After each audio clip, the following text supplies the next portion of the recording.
I dedicated years to my wife, Julie, and her family, striving to meet their impossible standards. But on my 34th birthday, in front of her snickering relatives, she served me divorce papers, sneering, "Surprise! I'm leaving you for someone who isn't a disappointment." Her father, Bronson, laughed. We never thought she'd actually marry someone so beneath her. They popped champagne to celebrate my humiliation, yet I calmly signed the papers. And I never thought I'd be typing out something like this. Part of me still can't believe this actually happened, but here we are. My name is Todd, and I turned 34 last Saturday. Not exactly a milestone birthday, but Julie, my wife, well, soon-to-be ex-wife, told me she was planning something special for the occasion. She seemed weirdly enthusiastic about it the whole week before, constantly on her phone, smiling to herself, being super secretive. At the time, I thought maybe she was planning some surprise party or something nice after all the crap we've been going through lately. Things between us have been tense. Not screaming match tense, but that cold, quiet tension that honestly feels worse sometimes. We've been married for 6 years, met in college. She was this gorgeous business major from a rich family, and I was a scholarship kid, working 3 jobs to afford ramen. Classic story, right? Her family never approved of me. Her dad, Bronson, yes, that's actually his name, like some villain in an 80s movie, would make these little comments about my humble beginnings at every holiday dinner. His voice, when he spoke to me, often carried a condescending lilt, as if every word I uttered was an effort for him to tolerate. Her mom, Eleanor, would always ask how that little job of yours was going, even after I got promoted to team lead at a reputable tech firm.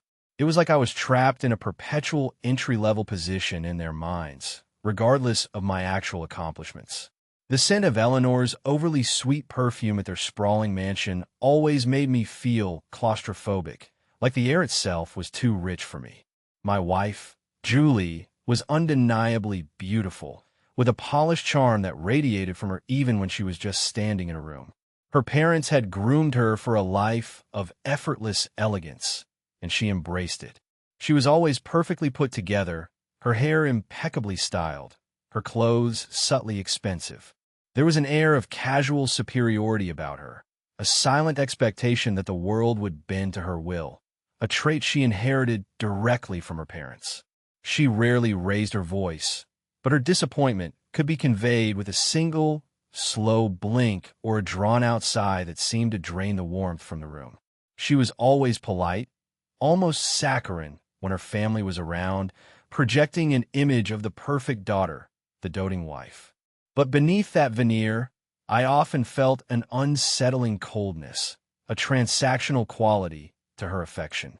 It was as if our marriage, for her, was just another box to tick on a societal checklist, a means to maintain appearances. I, on the other hand, was the quiet anchor.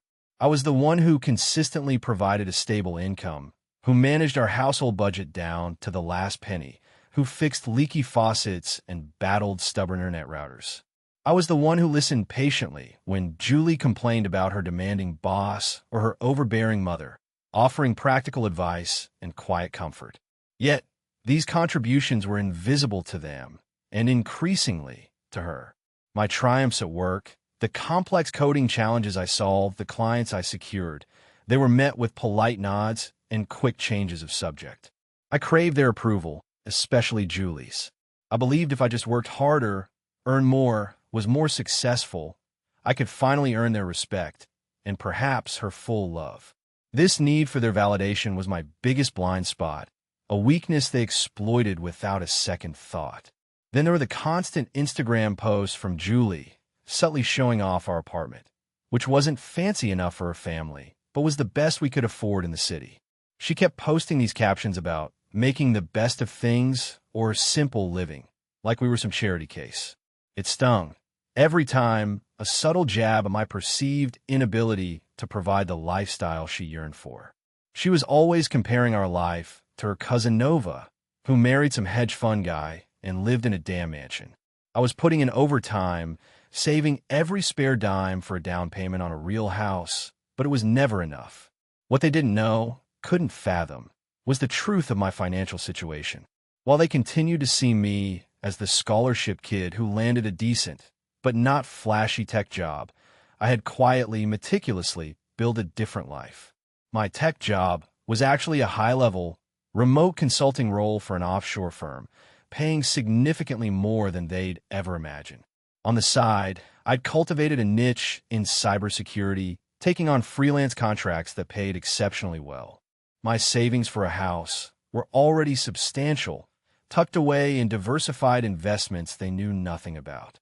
I even made a point of still living relatively modestly, enjoying the quiet satisfaction of financial independence without the need for outward validation.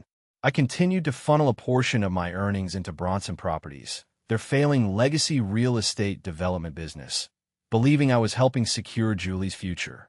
I meticulously documented every single penny, every transfer, every loan I'd made, all under the guise of being the dutiful, hard-working son-in-law. The late-night glow of my computer screen, the quiet hum of the server farm I managed remotely for clients. These were the sounds of my true success, a stark contrast to the hollow echo of the Bronsons' empty promises and their deteriorating finances. They saw my contributions as confirmation of their narrative. I was the reliable, albeit unremarkable, anchor. They never suspected I was the ship itself, far exceeding their limited horizons. The last few months, the chill between Julie and me had grown into a palpable frost. She'd been spending more time with her family, coming home late from work events smelling like an unfamiliar, expensive cologne, a rich, woody scent that was definitely not mine. She'd get these texts that made her smile in a way she hadn't smiled at me in months, her eyes sparkling with an almost adolescent giddiness. I'm not an idiot. I had suspicions. The pit in my stomach told me something was wrong, but I kept pushing it down, telling myself it was stress, or a new client, or just the demands of her family's social calendar. I kept thinking if I just worked harder, got that next promotion, maybe things would get better. That was my blind spot, my clinging to a hope that was already withering. So back to my birthday. I came home from work.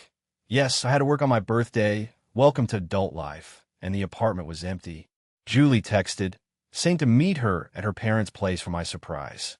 It was already weird, since her parents' house was the last place I want to celebrate anything, but whatever.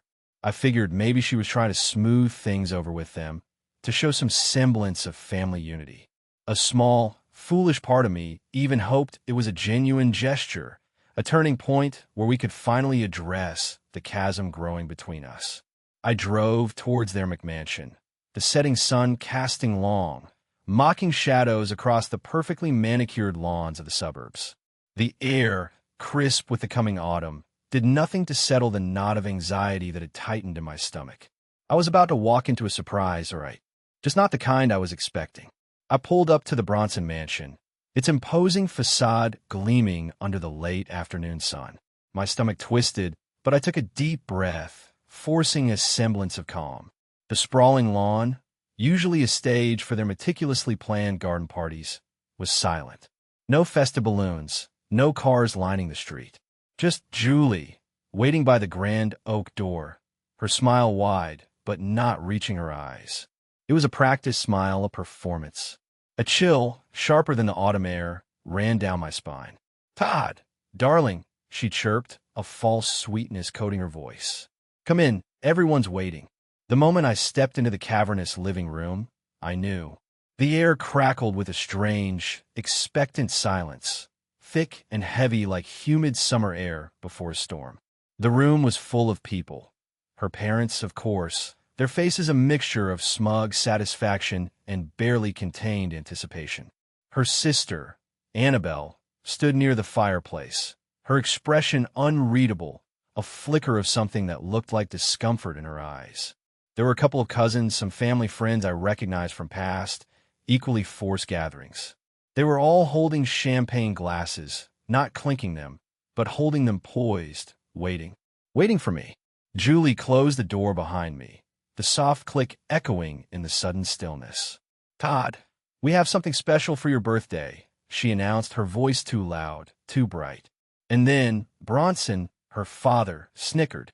Not a polite chuckle, not a laugh, but a genuine, guttural snicker like a cartoon villain enjoying his own twisted joke. The sound grated on my ears, a file against raw nerves. I stood there, feeling like a fly caught in a spider's web, scanning their faces. What was this? Had they finally gotten me that ridiculous luxury car they always hinted I deserved? Stupid, I know. But for a split second, my mind grasped for anything other than what was coming. Then Julie pulled out a manila envelope from behind her back. For another fleeting second, I thought, plane tickets? A belated honeymoon? My heart, against my better judgment, fluttered with a tiny, ridiculous spark of hope. And then she spoke, her voice chillingly steady, laced with a triumphant venom. Surprise! I'm leaving you for someone who isn't a disappointment. The room went completely silent. The only sound was the faint hum of the central air and the blood rushing in my ears. I stood there, frozen, trying to process what the hell was happening. My gaze flickered to Annabelle, whose face had gone pale. Bronson, however, was not silent. He started full-on laughing, a booming, unrestrained guffaw that bounced off the high ceilings. We never thought she'd actually marry someone so beneath her, he roared, wiping a tear from his eye. Thank God she finally came to her senses. Eleanor, her mother, didn't laugh. She literally popped a champagne bottle with a loud pop. That made me flinch. The cork shot towards the ceiling, a tiny missile of celebration. She started pouring more glasses for everyone, a triumphant grin plastered on her face. They had planned this whole thing. This entire elaborate charade was some kind of sick celebration of my devastation. I don't know what they expected. Maybe for me to cry, to beg, to make a scene, to collapse into a pathetic heap on their expensive Persian rug. Instead, something inside me just hardened. A sudden, deep-seated numbness spread through my limbs, replacing the sickening rush of adrenaline. It was like I was watching this happen to someone else, a detached observer in a twisted play. The raw pain was there, a sharp, invisible knife twisting in my gut, but it was wrapped in a thick, protective layer of cold, calculating clarity.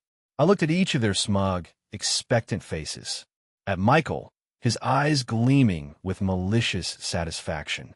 At the woman I thought I'd grow old with, who now looked like a stranger, her smile a cruel mockery. And I just felt nothing. No, that's not right. I felt a cold, deep, unwavering resolve. Julie, I said, my voice barely above a whisper, yet it cut through the silence. May I have a pen? Her smile faltered a bit. Her eyes, which had been bright with malicious glee, now showed a flicker of confusion. Guess that wasn't the reaction she wanted. Bronson, still chuckling, reached into his suit jacket and handed me his fancy Mont Blanc.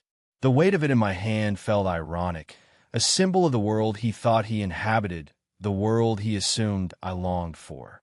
I walked over to their pristine white marble countertop, a stark, sterile surface that mirrored the coldness in the room. I spread the papers out.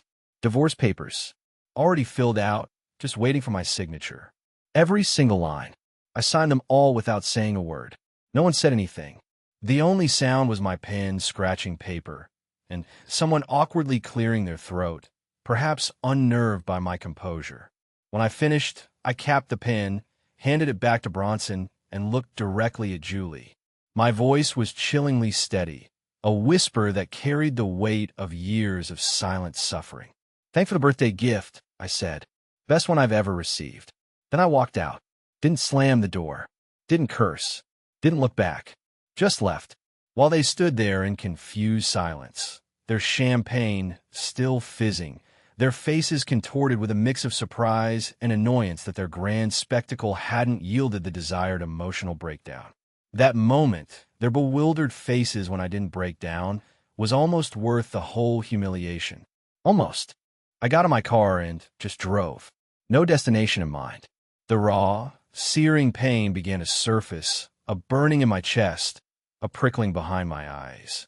I found myself at this crappy dive bar on the outskirts of the city, a place where no one knew me, where the smell of stale beer and fried food was a welcome distraction. I ordered a whiskey, then another.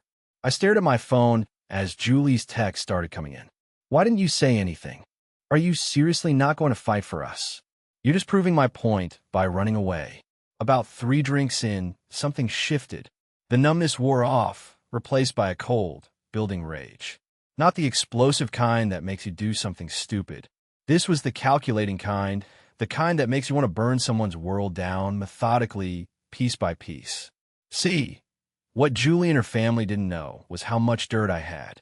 6 years of marriage to someone from a family that treats household staff like furniture, who talks loudly about their investments at dinner parties, who leaves their confidential documents lying around like junk mail.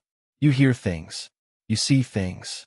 The accountant who drinks too much at parties and talks about creative bookkeeping at Bronson properties. The cousin who's sleeping with her sister's husband. The dad's business trips that don't seem to involve much business, but rather a lot of late-night poker games with shady figures. So I did 3 things that night. 1. I called my buddy Larry, who happens to be the most ruthless and, more importantly, the most meticulous and strategic divorce attorney in the city. He's known for his quiet precision, not his bluster. 2. I started methodically screenshotting every suspicious text Julie had sent or received that I could access on our shared cloud. Every late-night message, every work event, selfie with a familiar face that wasn't mine. I found a hidden folder labeled Work Presentation, and my gut clenched. It wasn't work. It was hundreds of screenshots of texts between Julie and her co-worker, Ronan, going back 8 months, complete with cute pet names, hotel meeting plans, and enough emojis to stock a digital grocery store. There were even selfies of them together at places Julie told me she was working late at. Turns out, she wasn't analyzing quarterly reports at 10 p.m. on a Thursday, unless Ronan's abs were somehow involved in the financial analysis. I forwarded everything to Larry. His text back, "Christmas came early this year. The guy's a savage, and I'm here for it." 3. I made a list of every single business contact and friend who needed to hear my side of the story before hers.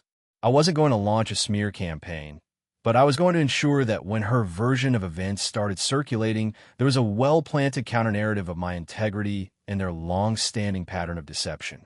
I didn't go home that night. I crashed at my friend Mike's place, the one Julie always called a bad influence because he once brought grocery store wine to dinner instead of something fancy. He was a solid dude, always had been. I woke up with my phone blown up with more texts from Julie, now sounding more panicked than smug. Apparently, she expected me to come crawling back, begging to work things out. Instead, by noon the next day, Larry had already filed counterpaperwork. I'd quietly withdrawn my half from our joint accounts, leaving hers untouched to avoid any claim of vindictiveness, but securing my liquidity.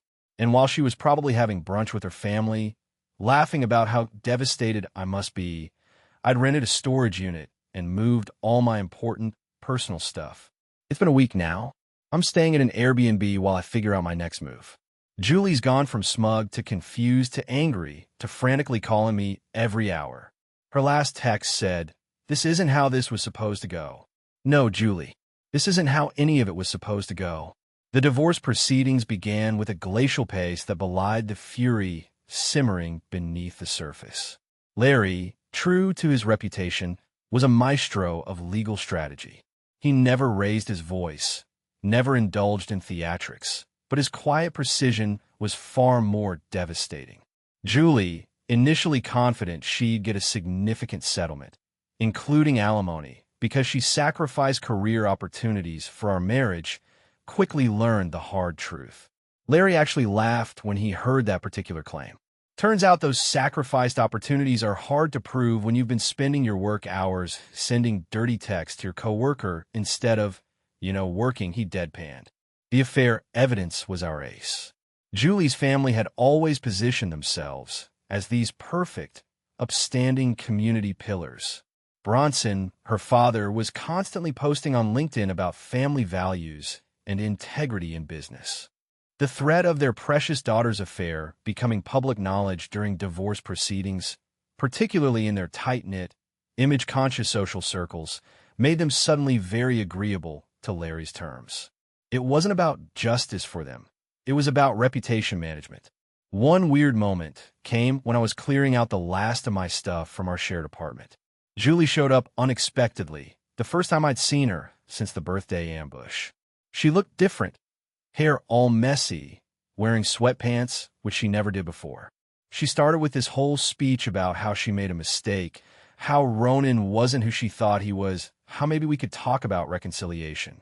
I just walked past her with my box of stuff and said, "I'll have my attorney contact yours if you have anything to discuss." The look on her face, like she genuinely couldn't comprehend that I wasn't falling to my knees with gratitude for the second chance, was honestly priceless. It was then I realized how completely out of touch she was, how deeply she believed she held all the power. While the legal battle was unfolding, a different, more subtle game was in play. I consciously chose to focus on rebuilding my life, not just on revenge. The apartment we shared held too many memories, too many ghosts. I found a month-to-month rental, nothing fancy, but it had this small balcony where I could actually see the stars at night. That first night there, I sat outside with a beer, looked up at the vast sky, and realized I hadn't felt peace like that in years. It was a clean, quiet solitude, miles away from the manufactured chaos of the Bronson's world. I started hitting the gym regularly, not just for a revenge body, though in GL that was part of the motivation, but because I needed somewhere to channel all this anger and frustration. That first week, I could barely lift anything without my noodle arms shaking. Now, I'm actually starting to see definition. Who knew emotions could be channeled into biceps? I also started reconnecting with old friends like Mike. He was still the same solid dude he always was, and now we hung out weekly for game nights. These friendships felt like a balm, a real connection after years of superficiality. And then there was my side hustle. Julie always laughed at it, called it tacky garage sale rejects, but I loved customizing vintage furniture. I set up a small workshop in my new place and put a few pieces on Etsy. Made my first sale last week. The profit was only like $27 after expenses, but damn, it felt good. It was something I created, something that was truly mine, free from their judgment. Meanwhile, the dominoes were beginning to fall for the Bronsons. Annabelle, Julie's sister, reached out again. This time, she was more direct, more desperate. She met me for coffee, her eyes hollow, the usual tight mask of composure gone. "Todd," she began, her voice barely a whisper, I need to tell you something. This isn't just about Julie. Dad's business. Bronson Properties, it's always been built on sand. And Ronan? He's not just a sales guy. He's connected, and he knows things. Annabelle revealed that Bronson had a history of cutting corners, shady financial dealings, creative bookkeeping, and pushing ethical boundaries to secure deals. She knew about it because she'd sometimes been tasked with filing paperwork that fell off. Ronan, it turned out, was much more than just Julie's affair partner. He was a rival company's mole, systematically funneling confidential information about Bronson Properties projects, clients, and internal financials to a competitor.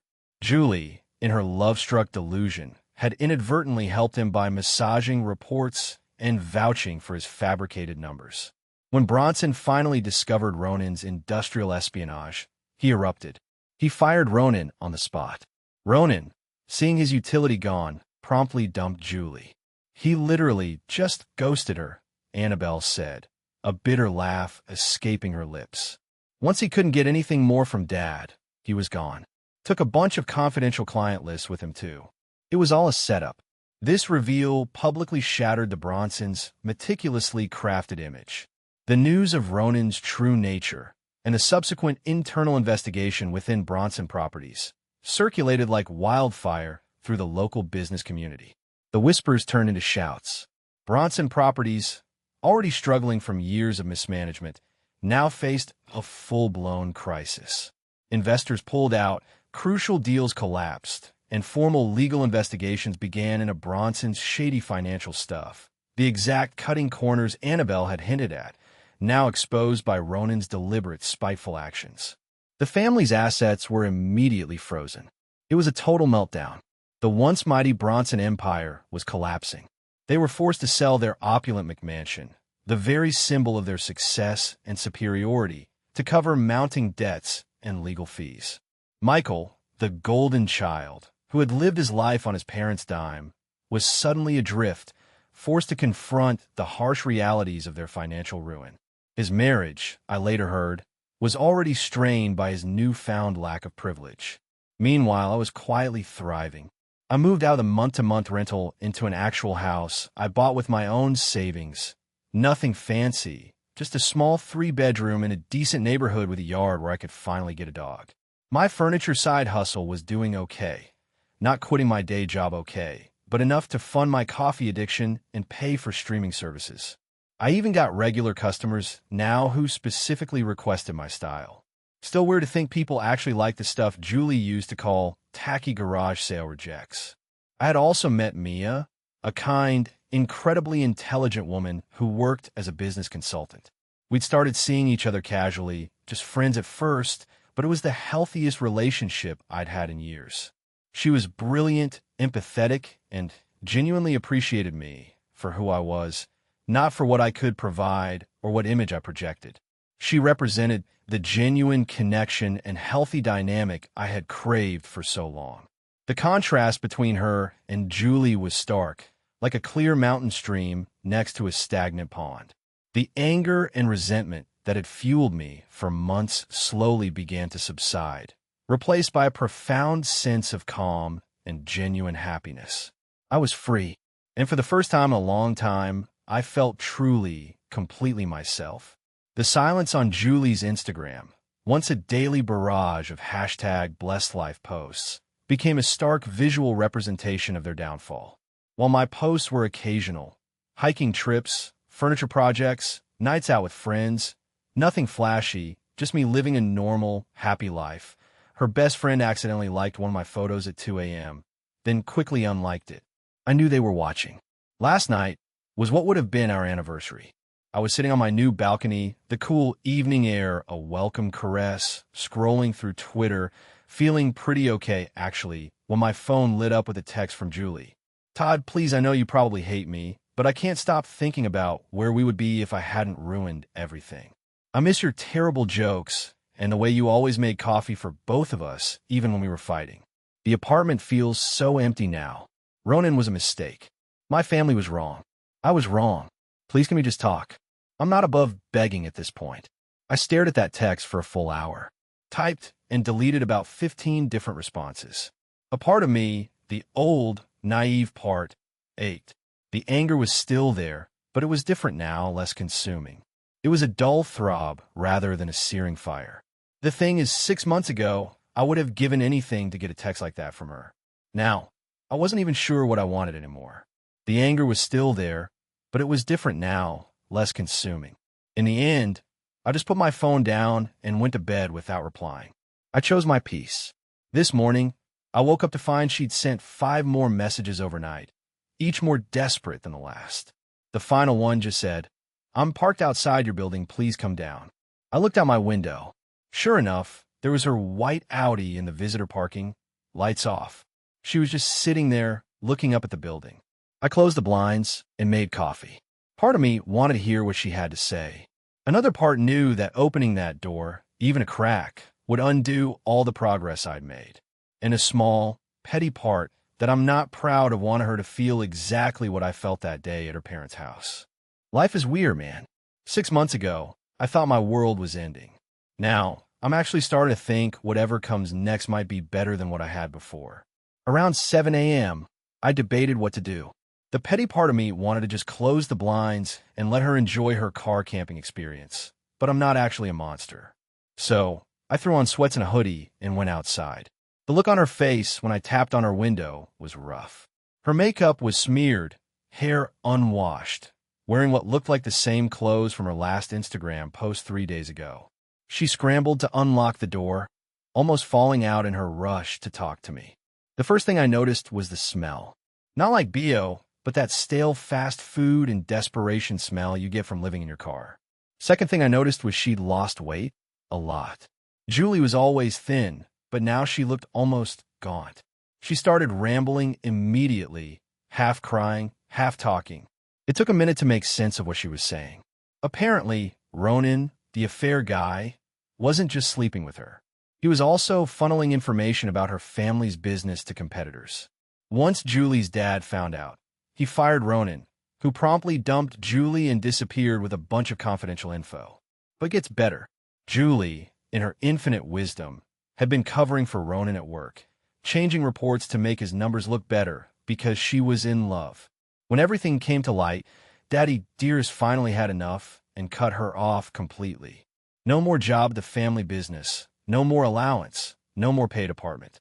She'd been couch surfing with friends for weeks, but had burned through everyone's goodwill. Her last roommate kicked her out for not paying rent, which is how she ended up sleeping in her car outside my house, as a last resort. I couldn't help but ask why she didn't go to her parents' McMansion. That's when she dropped the bombshell that her dad Bronson's business was under investigation for some shady financial stuff that Ronan had exposed. Turns out, Mr. High and Mighty had been cutting corners in cooking books for years. Their assets were temporarily frozen, and they'd had to downsize dramatically while the investigation continued. The karmic justice was almost too perfect. I invited her inside, not because I was considering taking her back, but because it was cold and I didn't need a hypothermic ex on my conscience. She walked in and immediately started crying again, this time about how nice my place looked.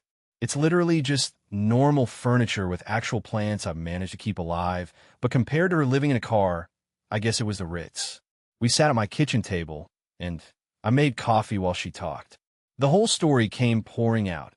How her parents had pressured her into the divorce after finding out about Ronan, convincing her she could trade up while taking half my assets.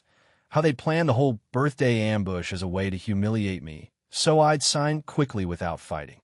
How she'd realized within weeks that she'd made a terrible mistake, but her pride kept her from admitting it. She actually said, and I quote, I thought you'd fight for me. That's when I laughed. Not meanly, just the sheer absurdity of it all. She orchestrates this public humiliation, tells me I'm a disappointment, serves me divorce papers on my birthday, and expected me to what? Beg her to reconsider? Write a heartfelt letter about how I couldn't live without her? I asked her what she wanted from me now. More tears. Then she laid it out. She wanted to try again. She'd learned her lesson and grown as a person in 6 months, apparently. She had nowhere to go, no money, no job prospects. Her expensive degree was useless without Daddy's connection. She thought maybe she could move in with me while we figured things out. I let her finish. Then I did something that surprised even me. I thanked her. I thanked her for the divorce, for showing me exactly who she and her family were, for forcing me to rebuild my life on my own terms. The past 6 months have been hard, yes, but also weirdly liberating. For the first time since college, I was making choices based on what I wanted, not what would please her or impress her family. She stared at me like I'd grown a second head. Then came more tears and bargaining. She'd do anything to fix things. She'd changed. She'd never appreciated what she had. I told her she could crash on my couch for one night because it was late and I wasn't sending anyone out to sleep in their car. But in the morning, she needed to figure out her next steps that didn't involve me. The look of shock on her face was almost comical. I don't think Julie had ever been told no in her entire life. Morning came, and I made breakfast because that's just what decent humans do. While we were eating, her phone rang. It was her dad. She put on speaker, habit I guess, and I heard Bronson's voice for the first time since the birthday party. Gone was the smug condescension, replaced by something I'd never heard from him before. Desperation. Julie, where are you? Their business is barely hanging on. Investors are pulling out left and right. We need help from someone with connections in the industry. And you mentioned Todd was doing well. He actually asked if I would consider meeting with him to discuss potential opportunities for mutual benefit. I almost choked on my coffee. The same man who laughed at me for being beneath his daughter was now practically begging for my help. Julie looked at me with this weird mix of hope and embarrassment. I took a sip of my coffee, looked directly at the phone, and said, Bronson, I'm not interested in any business arrangements with you, but I know someone who might be able to help. Her name is Mia. She's actually brilliant at helping struggling businesses rebuild their reputation. I didn't elaborate on our relationship, keeping it professional. Mia was honestly the healthiest relationship I'd had in years, and I was not about to drag her into this mess directly. There was a long silence on the phone. Then Bronson, defeated, asked for her contact information. I gave it to him, ended the call, and looked at Julie. The realization was dawning on her face that not only was I not taking her back, but I'd moved on. She left an hour later, with a backpack of essentials and an Uber to her sister Annabelle's place, who'd agreed to let her stay temporarily. As she was leaving, she asked if I would ever forgive her. I already have, I told her. Not for your sake, but for mine.